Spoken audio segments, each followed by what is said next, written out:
나사렛 예수의 이름이란 제목으로 말씀을 이렇게 나누겠습니다. 사도행전은 초대교회의 역사를 기록한 책입니다. 예수님의 승천 후 성령 충만한 제자들과 초대교회 성도들은 매일같이 새로운 역사를 써 내려갔습니다. 말씀의 능력이 나타났으며 불치의 병자들이 고침을 받았고 또 뜨거운 영적 부흥과 교회의 확장이 있었습니다.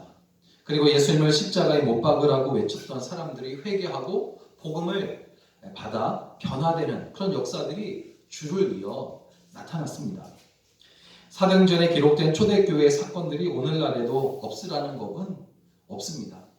위기 뒤에는 틀림없이 기회가 찾아오는 것처럼 교회의 머리가 되시는 예수님을 믿음으로 고백하는 지체된 교회들마다 반석 위에 든든히 세워지게 될 것이고, 교회마다 뿌리 내리려고 했던 악한 영의 세력이 부리는 이단의 무리들이 가라지가 뽑혀 불에 태워지듯 할 것입니다. 그래서 처음에 하나님께서 원하셨던 것처럼 교회마다 천국을 이루게 될 것이요, 또 천국 소망을 더욱 간절히 소망하게 될 것입니다. 이러한 하나님의 뜻이 이루어지기를 위해서 기도하는 우리 성포동 교회 되기를 간절히 원합니다. 오늘 본문으로 들어가면 성전 미문에 앉아서 구걸하던 나면서부터 걷지 못하던 사람이 고침받은 사건 때문에 베드로와 요한은 권사자들에게 잡혀갑니다. 그들은 사도들이 복음을 증거하는 것을 못마땅하게 여겼습니다. 많은 기적이 일어났을 뿐만 아니라 예수 그리스도를 믿고 따르겠다고 하는 사람들이 믿을 수 없을 만큼 많아지고 있었기 때문입니다. 그래서 권세자들은 진리가 어떻게 되든 상관없이 자신들이 가지고 있는 권세가 위협을 받는다는 생각에 사도들의 활동을 어떻게든 막고자 했던 겁니다. 그래서 그들은 이제 사도 베드로와 요한을 그들 가운데 세우고 신문합니다. 7절에서 너희가 무슨 권세와 누구의 이름으로 이 일을 행하였느냐? 그들이 무슨 권세와 누구의 이름으로 라고 물은 것은 사도들을 통해서 나타난 기적들이 하나님에 의한 것이 아니라 귀신에 의한 것이라고 트집 잡기 위한 것이었습니다. 얼마 전에 예수님께서 귀신을 내어 쫓으셨을 때에 귀신의 왕 바알세불의 힘을 입었다라고 매도했던 것과 같이 사도들이 행하는 그런 기적도 같은 경우라고 그들은 몰아붙이려고 했던 것입니다.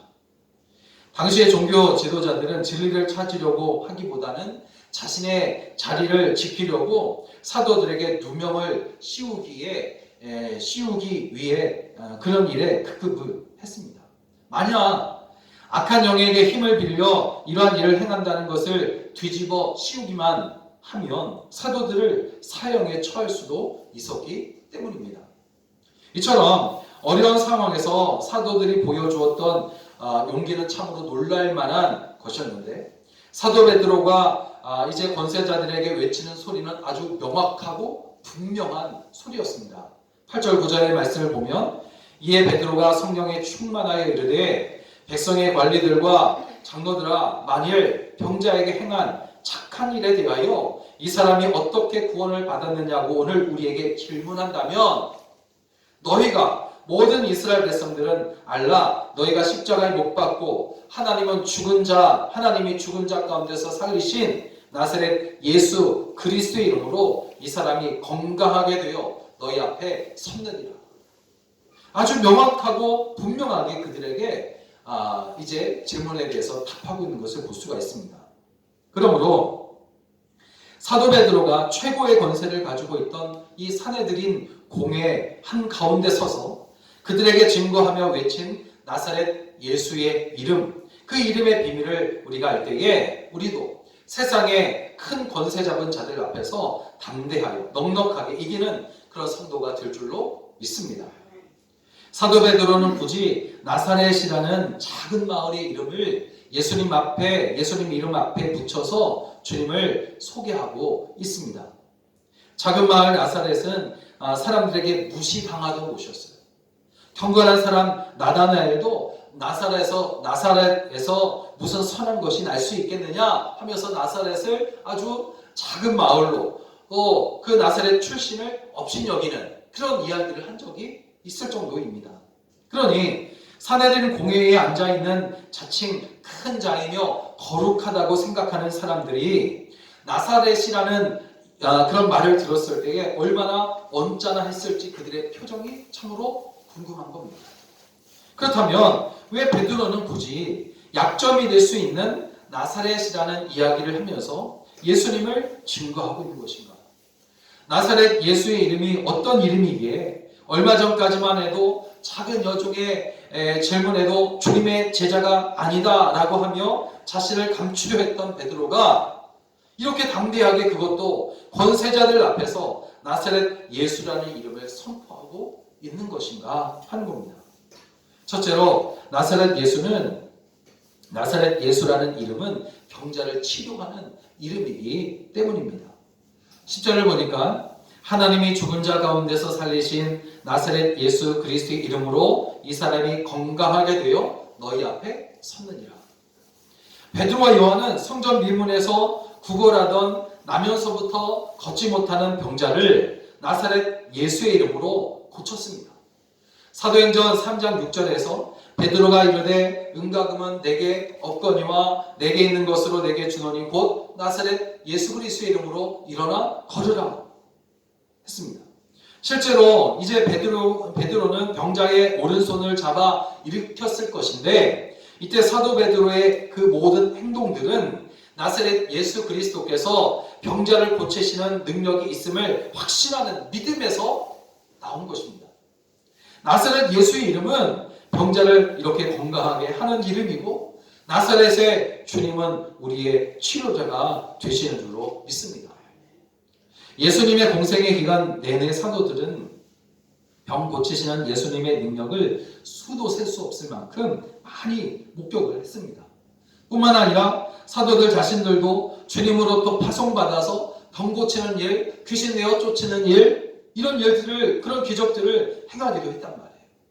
그러나 이런 주님이 십자가에 달려서 대속의 사역을 마치시고 부활 승천하셔서 성령을 보내주시기 전까지 사도들은 용기가 없었습니다.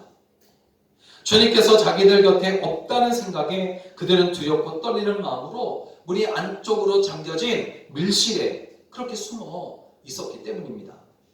그러나 여러분 그들의 태도가 완전히 바뀌는 역사가 일어나는데 오순절에 보혜사 성령께서 각 사람에게 강림하시게 되고 제자들의 성령으로 충만하게 되었을 때 그들에게 전에 없었던 담대함, 담력이 생겨납니다. 과거 예수님과 동행하면서 배우고 경험했던 모든 것들이 되살아나 기억되어지고 주님께서 약속하신 성령의 능력들이 성령 충만한 제자들에게 나타나기 시작을 합니다. 전에는 곁에 계셨던 주님께서 이제는 자신들 속에 함께 하신다는, 하나가 되었다는 이 믿음이 그들로 하여금 더욱 담대하게 했을 것이 분명합니다. 마가복음 16장 17절 18절을 보면 믿는 자들에게는 이런 표적이 따르리니 곧 그들이 내 이름으로 귀신을 쫓아내며 새 방언을 말하며 뱀을 집으며 무슨 독을 마실지라도 해를 받지 아니하며 병든 사람에게 손을 얹은즉 나으리라 하시더라. 성전 미문에 구걸하던 걷지 못하는 사람, 나면서부터 걷지 못하던 사람, 4장 22절을 보니까 이 사람은 40여 세나 되었다라고 한 것을 보면 이 사람은 나면서부터 40세, 40년이 넘도록 한 번도 걸어보지 못한 사람이었음을 알 수 있어요. 그런데 나사렛 예수 이름으로 일어나 걷기도 하고 뛰기도 하는 것을 본 베드로는 베데스다 연못에서 40년 된 병자를 고치시던 예수님을 기억했을 것입니다. 그리고 나사렛 예수의 이름이 얼마나 큰 능력이 있는지 다시 한번 확인하게 되었을 것입니다. 사내들은 공회의 무거운 분위기를 깨고 이제 베드로가 목청을 높여서 나사렛 예수 이름을 자랑스럽게 공개할 수 있었던 것은 예수님이 각색 병든 자들을 낫게 하시는 치료자 되심을 그가 확신했기 때문인 줄로 믿습니다. 여러분 우리 또한 사도들처럼 이 이름의 권세를 누릴 수 있는 약속을 받은 사람들인 줄로 믿습니다. 믿는 자들은 나사렛 예수의 이름으로 귀신을 쫓아내며, 믿는 자들은 새 방언을 말하며, 믿는 자들은 온갖 방해와 회방에도 주의 복음을 증거할 때에 나사렛 예수의 이름의 권세로 안전하게 보호받는 사람들인 줄로 믿습니다. 그리고 나사렛 예수의 이름은 병자를 건강하게 하는 이름입니다. 나사렛 예수 그리스도는 바로 우리의 치료자가 되십니다. 이 믿음으로 여러분 이 시기에 더욱 승리하는 삶이 되시기를 주의 이름으로 간절히 축원합니다. 두 번째로 나사렛 예수의 이름은 구원 얻을 유일한 이름입니다. 12절을 보니까 다른 이로서는 구원을 받을 수 없나니 천하 사람 중에 구원을 받을 만한 다른 이름을 우리에게 주신 일이 없음이라 하였더라 했습니다. 여러분 사도 베드로는 나사렛 예수의 이름 속에서 구원의 능력을 발견하게 되고 나사렛 예수의 이름이야말로 구원 얻을 유일한 이름이라고 담대하게 그들 가운데서 선포하고 있습니다.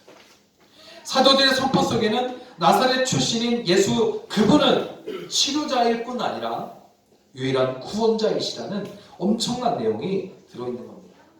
천하 사람 중에 구원을 얻을 만한 다른 이름을 우리에게 주신 일이 없다는 것이죠.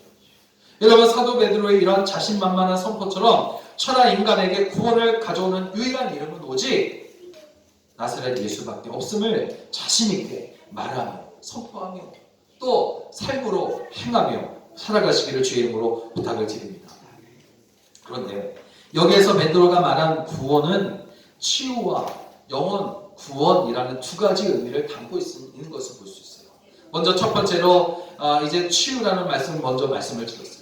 이 구원은 치유, 즉 육체에 찾아와 괴롭게 하는 모든 곳에서의 구원을 의미하는 것인데 오늘 본문에 보니까 나면서부터 40여 세나 되도록 한 번도 걷지 못했던 사람이 나사렛 예수의 이름에 의지하여 일어나 걷기도 하고 뛰기도 한 것을 구원이다 그렇게 말하고 있어요.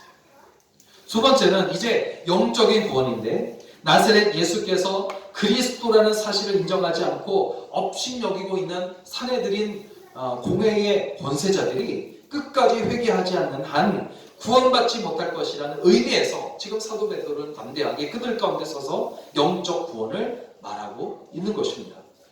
이렇게 사도 베드로는 구원이라는 단어의 두 가지 의미를 통해서 사도들을 죄인 취급하며 신문하는 권세자들을 향해서 지금 복음을 선포하고 있는 것입니다.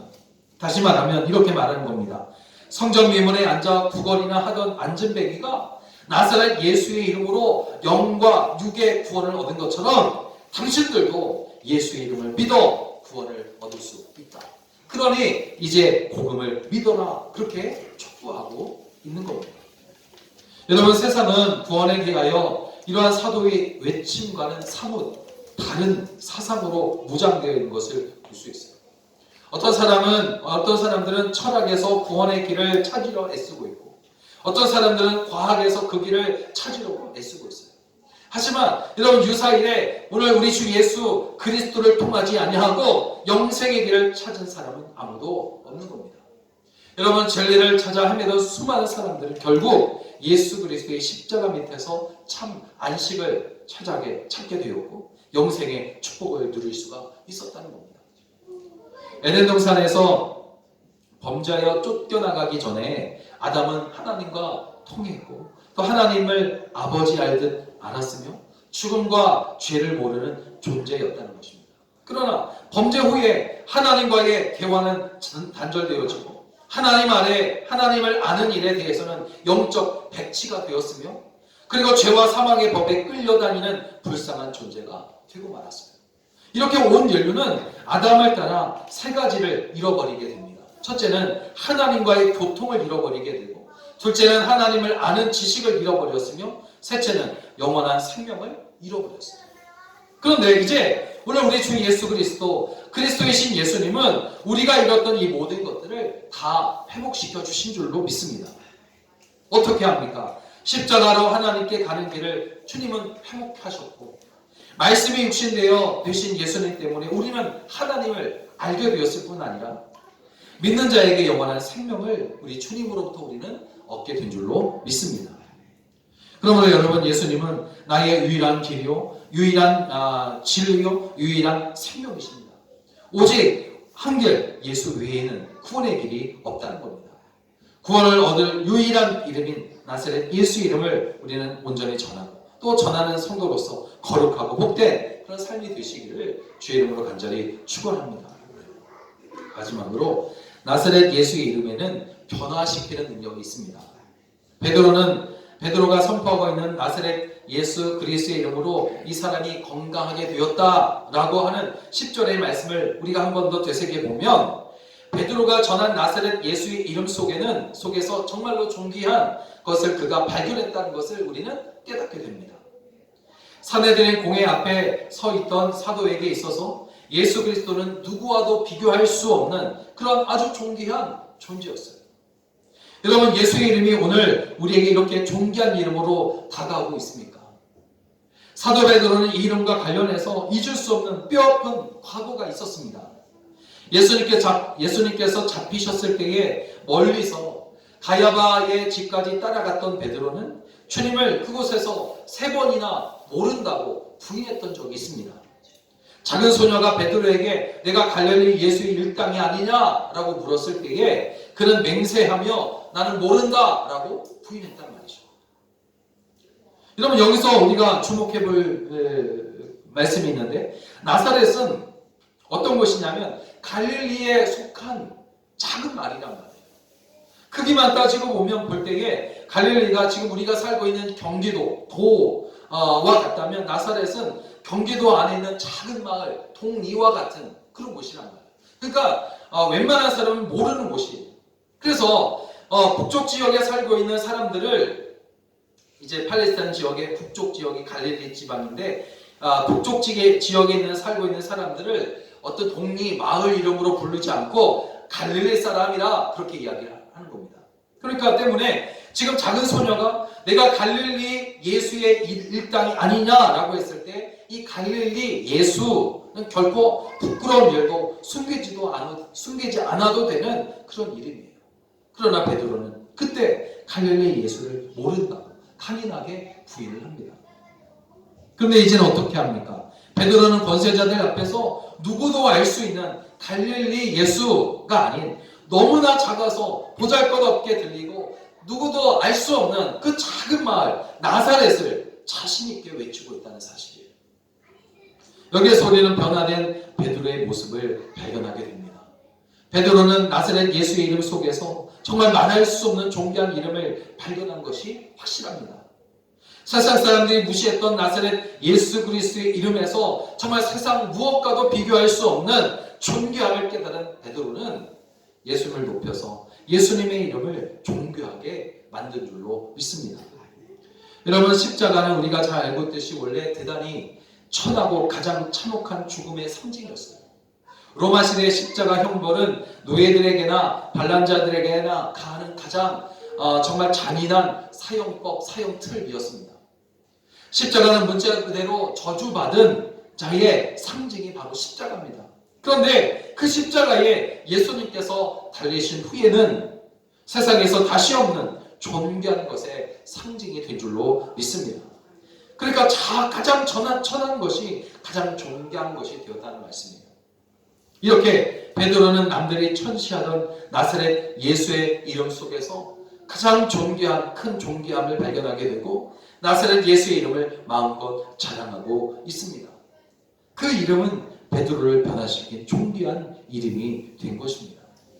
여러분, 갈릴리 예수의 이름 속에서 참된 가치를 발견하지 못했을 때는 비겁하게 부인했었던 사람이었지만, 이제 나사렛 예수 이름 속에서 참된 가치를 발견했기 때문에 그 이름을 위하여 자신의 생명을 내어놓을 수 있게 된 것입니다. 여러분, 우리가 나사렛 예수의 이름 속에서 참된 가치를 발견한다면 우리의 신앙의 자세는 이렇게 베드로처럼 달라질 수 있습니다. 여러분, 베드로와 요한이 가진 것이라고는 나사렛 예수의 이름밖에 없었어요. 돈도 지식도 권세도 은이나 금도 없었습니다. 그러나 예수의 이름만 전해주면 가난 속에서도 권세자들 앞에서도 죽어가면서도 사랑과 감사의 찬송이 반석에 생수 터지듯 했습니다. 사랑하는 여러분, 나사렛 예수 이름은 이렇게 참으로 놀라운 이름입니다. 이 이름에는 어떤 병이라도 치유할 수 있는 능력이 있고, 이 이름에는 우리에게 영생을 주는 구원의 능력이 있으며, 이 이름 외에는 그 어디에도 구원의 길을 찾을 수 없습니다. 이 신비한 이름 속에 있는 존귀함을 발견한 베드로가 겁쟁이 돼서 목숨을 건 선포자로 변화되었던 것처럼, 나사렛 예수 이름으로 여러분도 승리하는 그런 삶이 되시기를 주의 이름으로 간절히 축원합니다. 축원합니다. 기도하겠습니다. 제가 기도합니다.